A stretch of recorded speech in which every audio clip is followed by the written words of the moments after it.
They had no idea I'd already signed the papers. For 6 months, I watched my son become a stranger in my own house. Not the boy I taught to skate on the Radeau Canal. Not the kid who used to fall asleep on my shoulder during hockey night in Canada. Someone else was wearing his face now, and I kept telling myself it was stress. It was the pressure of being newly married. It was something I'd done wrong.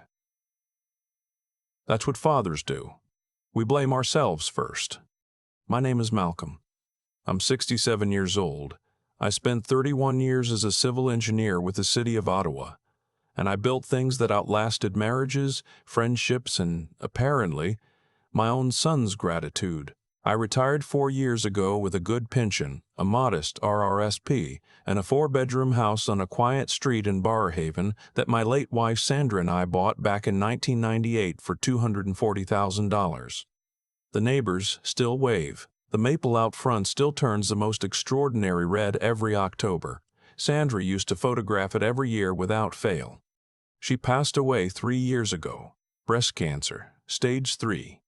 She fought it the way she did everything, quietly, without complaint, and with more grace than I ever could have managed. After she was gone, the house felt like a museum. Every room held something of her. I didn't change the curtains in the kitchen for 8 months because she had picked them out, and I couldn't bring myself to admit they needed replacing.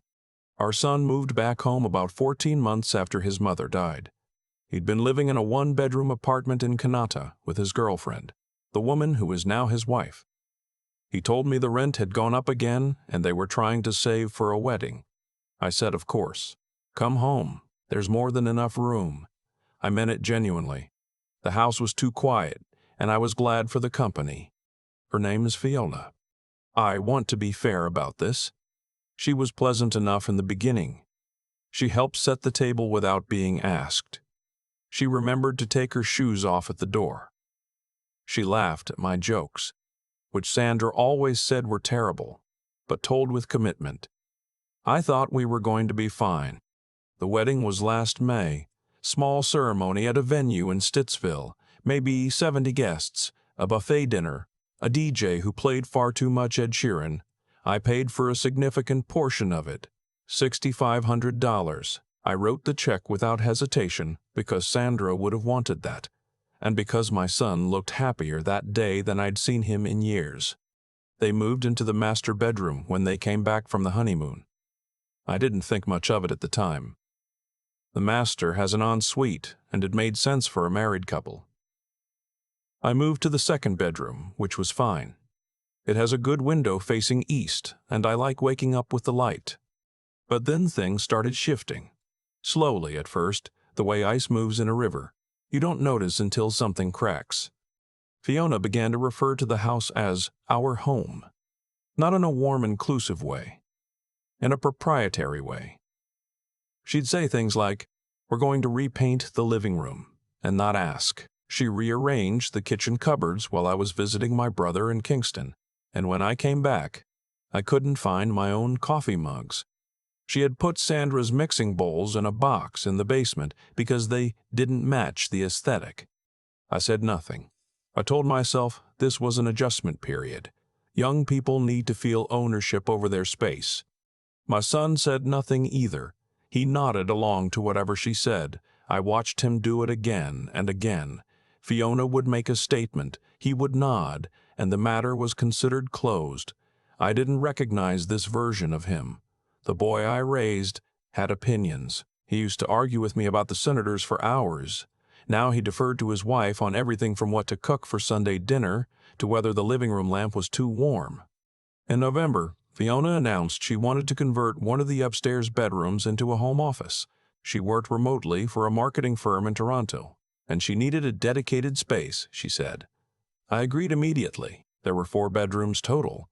The master where they slept, mine, one that we used as a guest room, and one that had been empty since my son moved out years ago. I suggested the empty one. She looked at the empty room and said it was too small. She wanted mine. I smiled and said I'd think about it. That night I lay awake looking at the ceiling and thought about Sandra and what she would have said. Sandra was kind, but she was not a pushover. She would have said, "Malcolm, don't be a doormat." She used to say that to me. Don't be a doormat.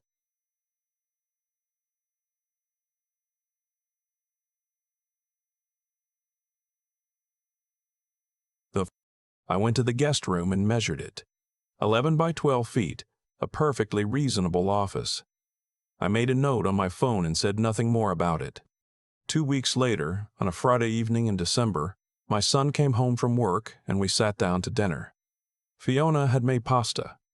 I poured myself a glass of water. We were talking about nothing in particular. The weather, the city's new LRT extension. When my son set down his fork and looked at me, he said, "Dad, we need to talk about the room situation." I said, "What situation is that?" He said Fiona needed a proper office. He said the guest room wasn't going to work because the closet wasn't deep enough for her shelving unit. He said they'd been patient about it. Patient. He used that word, patient, as though he was doing me a favor by waiting. I asked him what he was proposing. I kept my voice level. I've had 30 years of project meetings. I know how to keep my voice level. He said, "We think it makes more sense for you to take the downstairs room, the one off the laundry. It has a window. It'll be fine for you." I looked at him for a long moment. The room off the laundry was not a bedroom. It was a utility room we'd vaguely finished in 2009, exposed pipe along one wall, a single small window at ground level that looked directly into the fence. I had stored my winter tires in there until 2 years ago. I said, "You want me to move into the storage room?" Fiona said, "It's not a storage room. It's a bonus room. Lots of people have them." My son nodded. I put my napkin on the table. I said I needed some air, and I went and stood on the back deck in my socks in December in Ottawa, which tells you something about my state of mind. Because I am a man who has always worn appropriate footwear. It was -11 degrees. The backyard was white. Sandra's garden was under the snow, the one she'd spent 20 years building.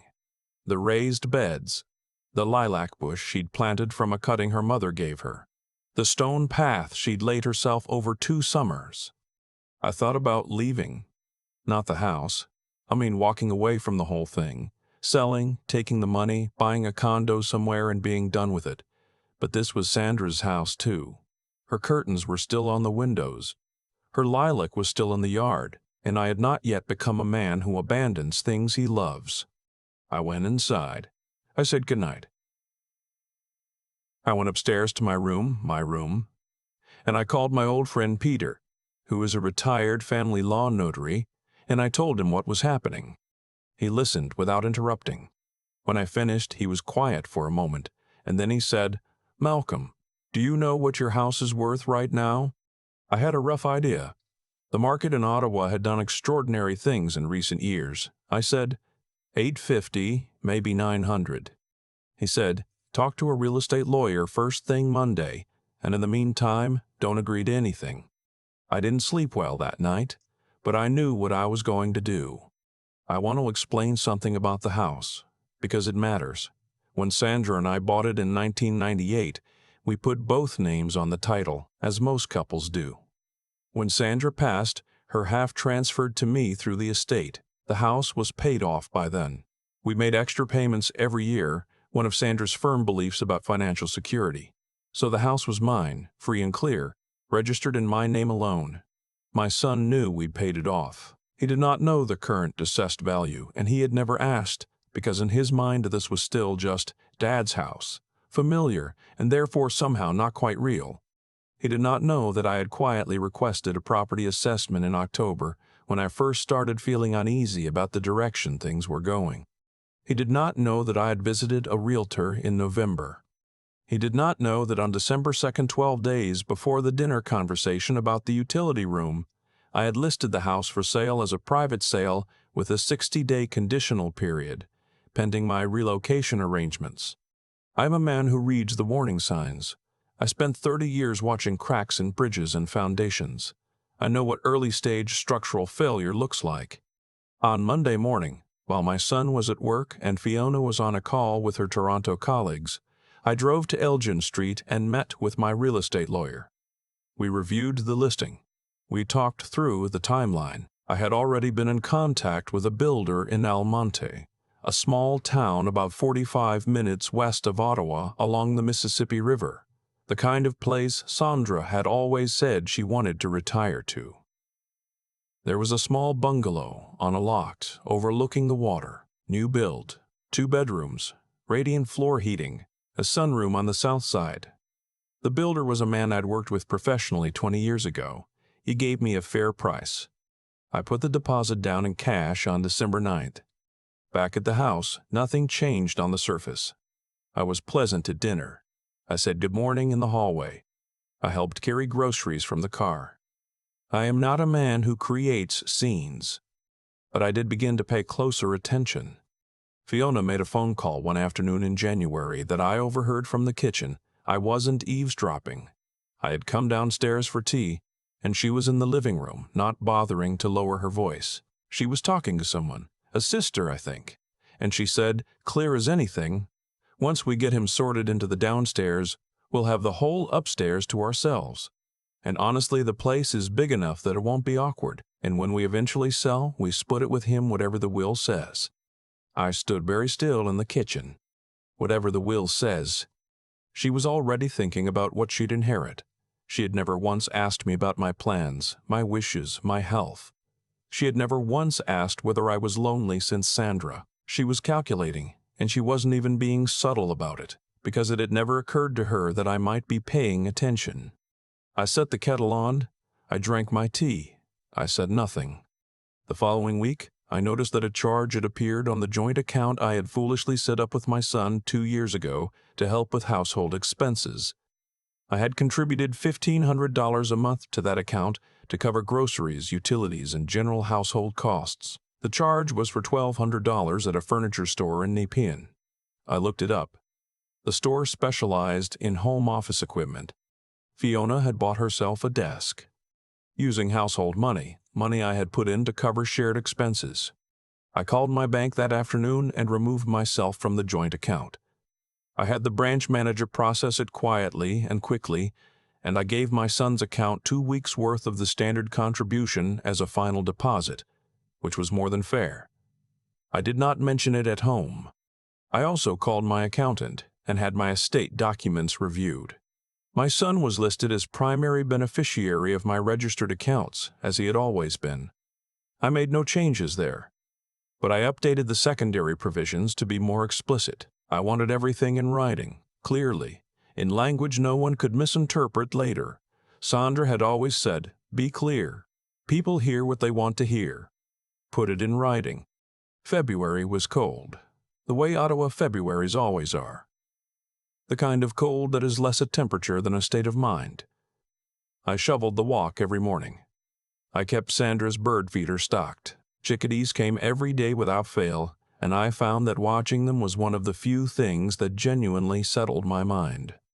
My son came to me one Saturday and asked about the utility room. He was gentle about it, or trying to be. He had his mother's face when he was uncertain, the same way of holding his jaw. It made it harder.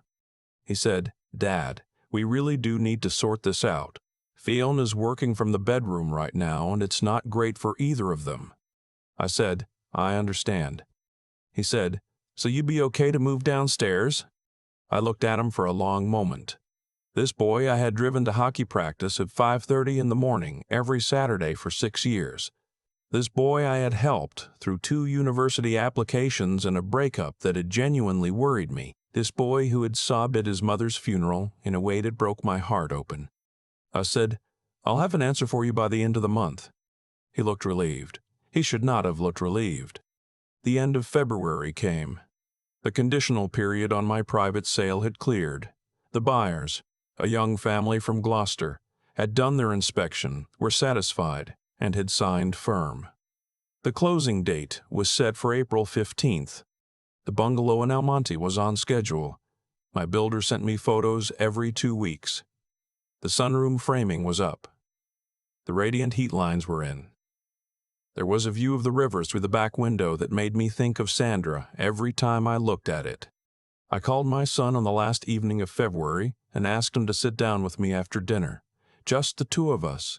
I said I wanted to talk without distraction. He agreed. Fiona went upstairs. We sat at the kitchen table, the same table Sandra and I had bought at an antique market in Perth when our son was still in diapers. He had a cup of coffee. I had my tea. For a moment it felt like it used to.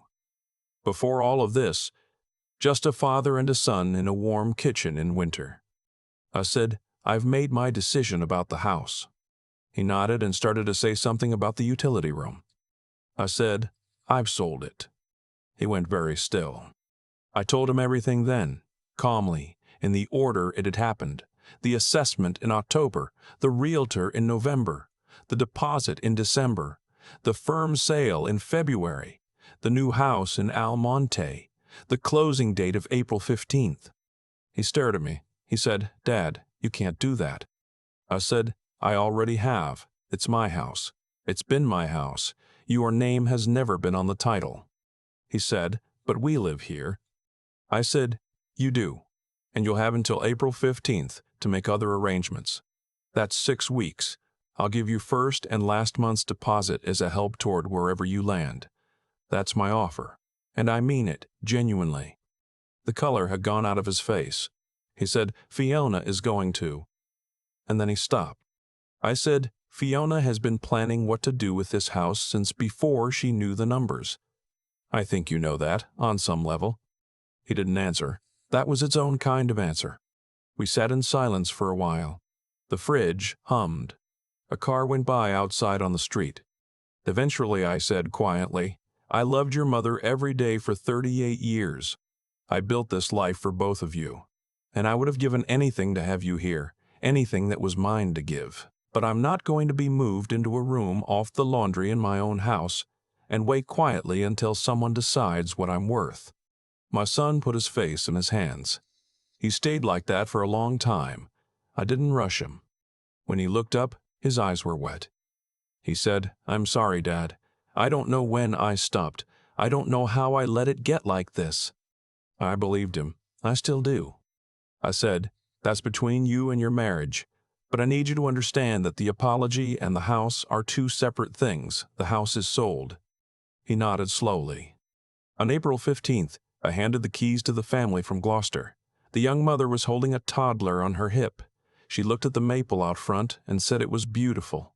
I told her it would go red in October, the most extraordinary red, and to make sure she photographed it. I drove west along the 417, past Kanata, past Arnprior, and down into Almonte along the river road. The bungalows smelled of new wood and fresh paint. The sunroom windows were full of afternoon light. I stood there for a moment by myself before I brought in the first box. I had brought Sandra's mixing bowls.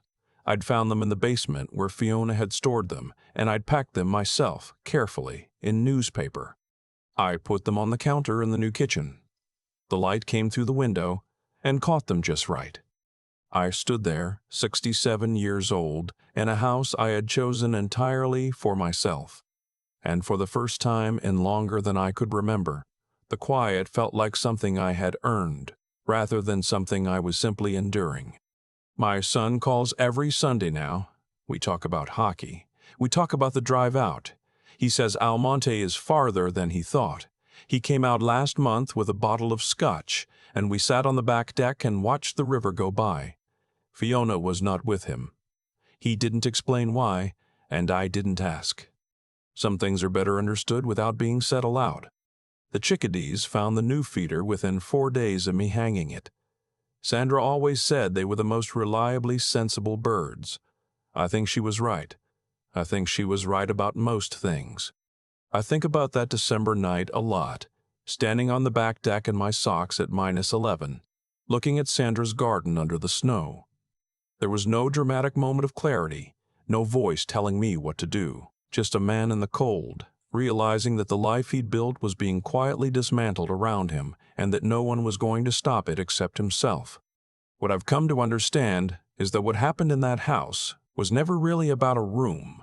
It was about what I was willing to accept as normal. Every small concession I made, the kitchen cupboards, the mixing bowls, the joint account, sent a signal I hadn't intended to send, It said, "This is fine." It said, "I'll adjust." And Fiona, being the kind of person she was, simply followed that signal to its logical conclusion. She wasn't entirely wrong to think it would work. I'd been adjusting for months without saying a word. That's the part I have to be honest about. I'm not entirely without responsibility in how things unfolded. I chose silence when I should have chosen clarity. I told myself I was being patient and generous, and some of that was true, but some of it was also avoidance, not wanting to cause tension, not wanting to see clearly what my son had become inside that marriage. Kindness and avoidance can look identical from the outside. The difference is what they cost you in the end. What saved me was not anger. I want to be clear about that. The moment I called Peter, I wasn't acting out of hurt or spite. I was acting from something quieter, a sense that I still owed it to myself to think straight. 31 years of engineering taught me that the most dangerous thing you can do when a structure starts failing is pretend the cracks aren't there. I'd spent my whole career reading the signs early and acting before things collapsed.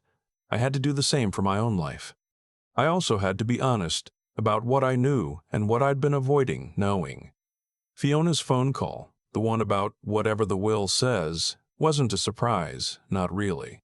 It confirmed what I'd been sensing for months. And the hardest part of that isn't the betrayal. The hardest part is accepting that you saw it coming and chose not to look directly at it for as long as you could. That's not weakness exactly, it's just being human. But at some point, being human has to give way to being clear-eyed. The bungalow in Almonte is quiet in the mornings. The river is maybe 200 meters from the back window. I have Sandra's mixing bowls on the counter and her lilac cutting. I dug it up carefully from the Barhaven yard before I left, roots and all. And it's taken well in the new garden. The chickadees come every day. My son and I are rebuilding something. It's slow and it's honest, which is the only way it could work. I don't know what's happening with his marriage, and I've learned not to ask. That is his to figure out. What I know is this: the choices we make and the ones we avoid making have a way of catching up to all of us eventually. Not as punishment, just as consequence. The life you tolerate becomes the life you live. I wasn't willing to live that one anymore, so I built a different one. That's all it was, really. A decision made quietly, without drama, in the direction of my own dignity. Sandra would have said, "It's about time, Malcolm." She would have been right.